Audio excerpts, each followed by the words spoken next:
Hello dear students. जैसे कि अब टेट का पेपर आने वाला है, तो मैंने सोचा चलो क्यों ना टेट के पेपर के ऊपर कुछ वीडियोस बनाते हैं। तो मेरे एक फ्रेंड भी हैं जिन्होंने पेपर देना है, वो एक्चुअली जॉब में है, बट क्योंकि अब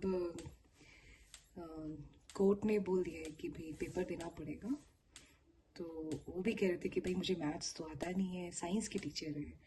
तो मुझे लगा कि चलो किसी तरीके से मुझे अपने दोस्तों की भी हेल्प करनी है, और जो भी टेट के पेपर की तैयारी कर रहे हैं उनकी भी थोड़ी बहुत हेल्प करी जाए। तो शुरू करते हैं। ये मैंने पहला क्वेश्चन उठाया है टेट के लिए। My question is, if a power m power n is equal to a power m whole power n, then value of m is। तो इसे किस तरीके से सॉल्व करना है देखिए। मेरे पास है, इधर a का पावर आ गया आपका m पावर n, और अगर आप इस तरफ जाते हैं दूसरी तरफ, तो इस तरफ आपका आ जाता है a power m and it's whole power m। बस इसी को यूज करते हैं। ये आपके पास आ गया, इसमें तो हम कुछ छेड़खानी कर नहीं सकते क्योंकि उसकी पावर ही m पावर n है। But when we have power के ऊपर पावर, तो ये एक्सपोनेंट का लॉ है कि you just multiply them m into n। अगर बेसिस सेम है तो पावर शुड बी इक्वल, तभी दोनों साइड्स इक्वल होंगी। तो इसका मतलब मेरे पास आ गया m power n is equal to m multiplied by n। Okay, यहाँ तक भी क्लियर हो गया। अगला आप स्टेप क्या कर सकते हैं, भाई इधर भी m है इधर भी m है, तो इस m को इधर ले आते हैं। तो m पावर n, m जब इधर जाएगा तो डिवाइड हो जाएगा, divided by m is equal to n।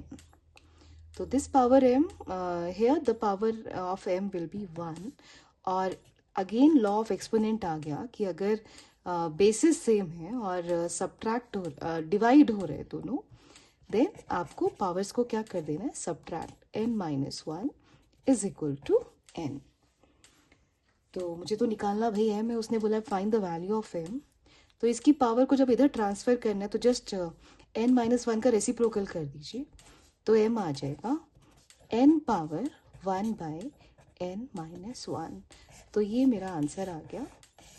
तो option is n power 1 by n minus 1। यहाँ पे जो हम यूज कर रहे हैं, एक दो चीजें जो यहाँ पे यूज करी है, एक मैंने यूज किया कि लॉ है x का power a and whole power b, तो इसमें जो पावर्स होती हैं वो मल्टीप्लाई हो जाती है।